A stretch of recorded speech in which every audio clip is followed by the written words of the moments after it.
With the Eagles suffering their first major injury of the year today, they have to react quickly to plug the new hole. Plus, 2 Eagles rookies, they're gonna look a little different after today, and hereby one practice squad signing has me pretty darn excited. Oh, and Jalen Hurts finally confirmed a new change on offense we've all been waiting for. From Thomas Mott, this is the Thomas Mott Show.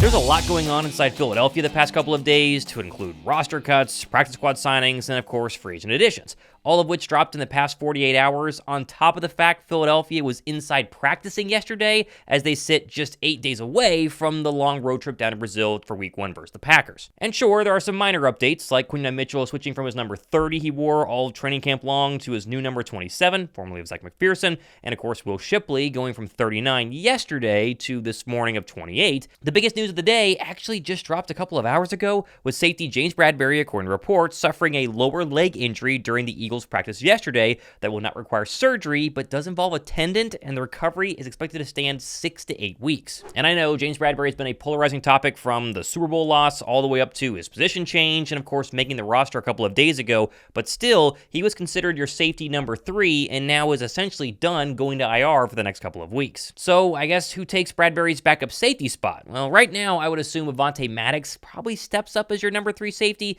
Keep an eye though on Cooper DeJean though. He played primarily in the slot during his final 2 weeks of training camp, but I could see him begin to kind of cross-train back over to safety, something he did a lot during the beginning of training camp and of course during mini camps as well, just to make sure that the depth is not going to be an issue if another injury at this position were to happen. Now, I've seen a lot of people on Twitter kind of throw out some conspiracies about James Bradberry suddenly getting injured after making the final 53. Well, he was seen on video, you see it right here, practicing yesterday. This is at the beginning during their warm-ups, so the injury obviously happened during team drills later on. But Eagles reporter Jeff McClain did confirm this morning that the Birds did try to trade Bradberry the past couple of weeks, and so suddenly getting injured is probably not a part of either one of their plans. This seems obviously very legit, and he is definitely going to go on IR. Now, the Eagles season, it's basically here. By the time you watch this, probably just a couple of days away till we actually kick off versus the Green Bay Packers. Although if you don't have your tickets yet to see our Birds in person for any other regular season game, well, I'm here to help. I partnered with SeatGeek to sponsor today's video to help you save on your tickets to, again, any Eagles game this season. SeatGeek is the #1 ticketing app in the entire App Store with over 28 million downloads, which is pretty crazy, and they have over 70,000 different events where you can get tickets for. Finding tickets to these Eagles games is super easy. They pull all the tickets from across the web into one spot and even rate the best deals,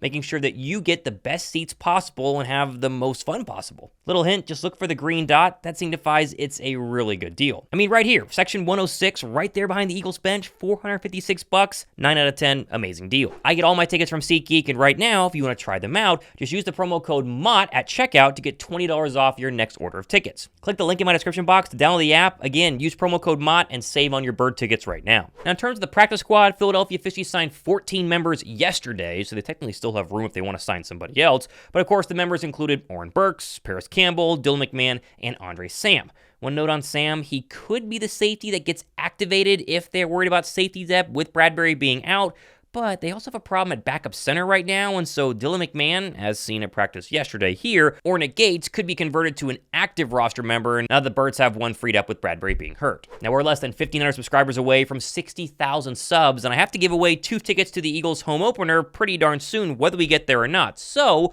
we're probably going to do it next week on a video. Stay tuned for that. Go ahead and go down below and subscribe, though. We can get to 60K. That way, one of you can go to Nick Foles' retirement game versus the Atlanta Falcons. And one final thought on the Birds practice squad, there were 2 surprise additions that the Eagles didn't have in training camp on their original 90-man training camp roster, one of which was Jack Stoll, who now comes over from the Giants after spending the entire training camp period in New York. You, of course, will remember him as a former Birds tight end, and with only 2 active tight ends currently on the roster in, of course, Grant Calcaterra and Dallas Goedert, Stoll is definitely going to get activated at some point this offseason. I just hope he brings the Giants' offensive playbook secrets with him whenever that happens. The other signing is former UGA, UDFA, and Washington Commander roster cut wide receiver Marcus Rosemy-Jacksaint. Now, Jack Saint was a standout at UGA the past few seasons, despite having a very serious ankle injury, and then was pretty darn impressive with the Commanders throughout their training camp period with multiple nice catches during the preseason. He was deemed a surprise cut candidate the past couple of days, according to multiple Washington Commander reporters, and is a nice wide receiver project to add to the Birds practice squad to go along with Paris Campbell. Now, one bubble player who actually made the roster was Fred Johnson, and he had a press conference yesterday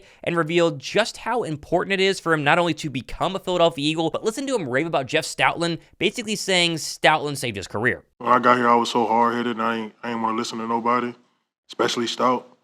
And Stout just said, I'm not going to quit on you. I'm not going to give up on you. And that's just something that, I appreciate him the most for, because I was on my way out the league when I got in, like I said, last year. And this year, Stout, whatever you need, I'm here. I'm ready. I'm ready to go. Like, we don't need to do no more coach me up, babysitting, no, got to get Fred ready to go today.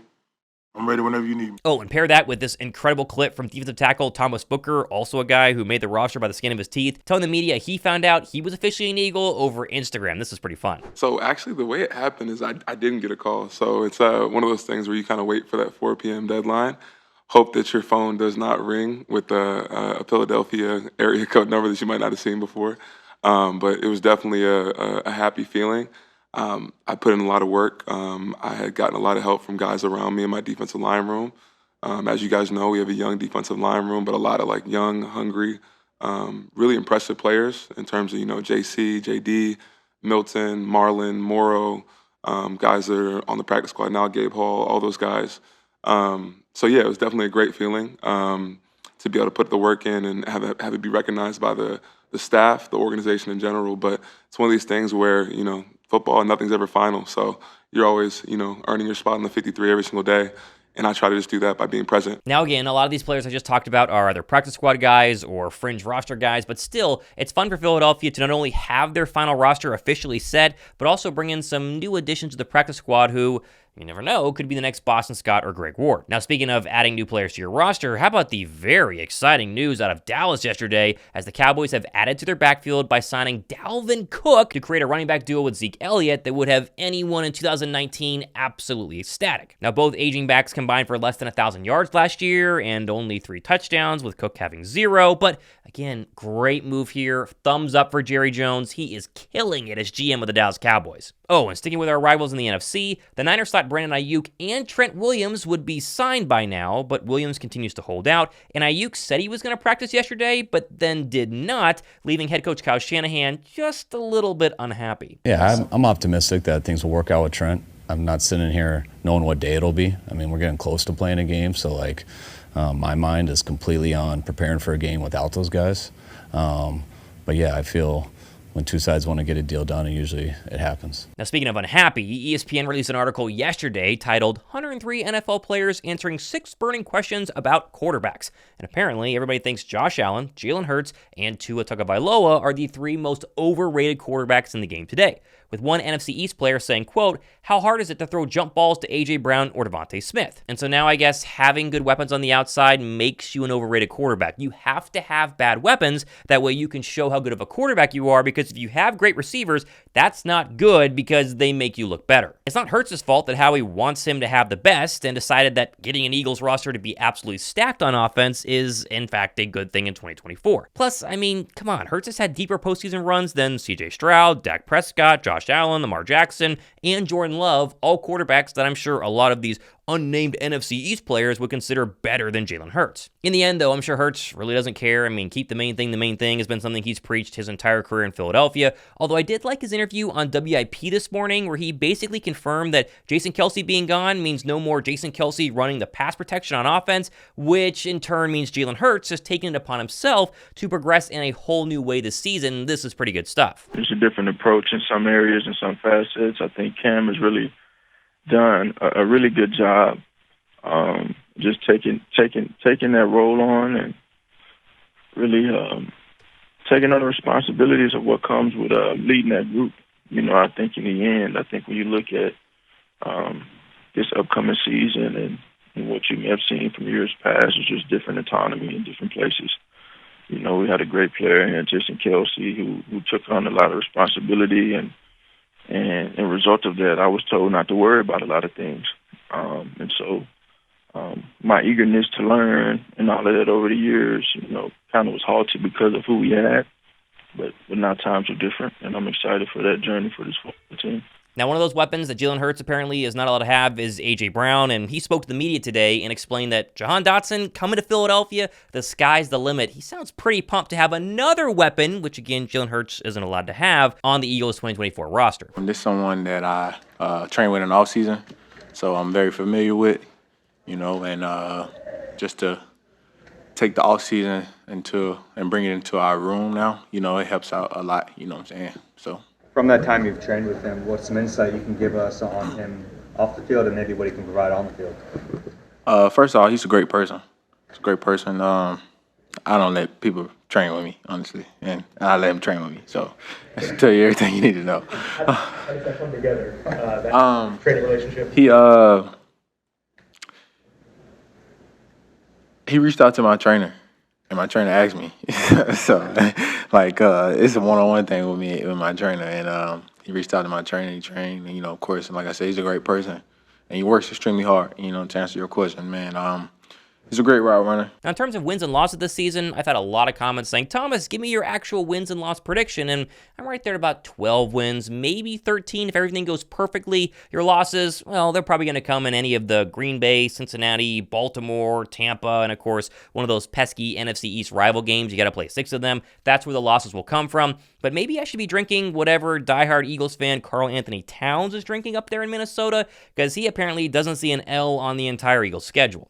You already know my answer. I just want to know what your answer is. I already committed to my answer. And then home for the Giants. Hey, that's another word. 17-0.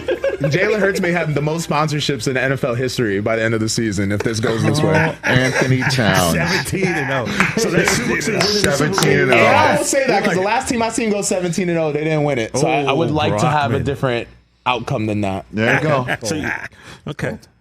There you go. Am I wrong or am I right? Of course, now's a great time to drop your Eagles win-loss prediction down below in the comments section. Curious, any 17-0 takers? Let me know. Oh, and as I mentioned, we're like 8 days away from the Eagles opener at home in Brazil. And of course, Philadelphia will fly down there a couple of days early. And A.J. Brown had a pretty funny quote saying they got a whole briefing on do's and don'ts in Brazil, and he's just going to stay in his hotel room. No, because we had a meeting yesterday, and it was like a whole bunch of don't do's, and so I'm just trying to go down there, win a football game, and come back home. That's the best way I can put it. Oh, and to add some more fun to the whole Sao Paulo, Brazil thing, apparently the site of the Eagles-Packers game next Friday is dealing with massive wildfires in the town/across 30 other cities.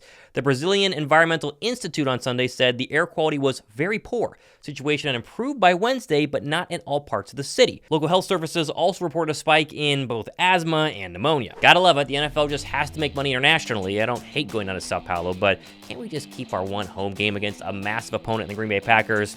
Guess not. We'll see what happens 8 days from now. Now, plenty more stuff happening the next couple of days and weeks. It's officially really game week starting tomorrow as the Eagles shift everything forward. We'll cover it here on the channel. Be sure to go ahead, hit that subscribe button. I'm Thomas Mott. This has been The Thomas Mott Show.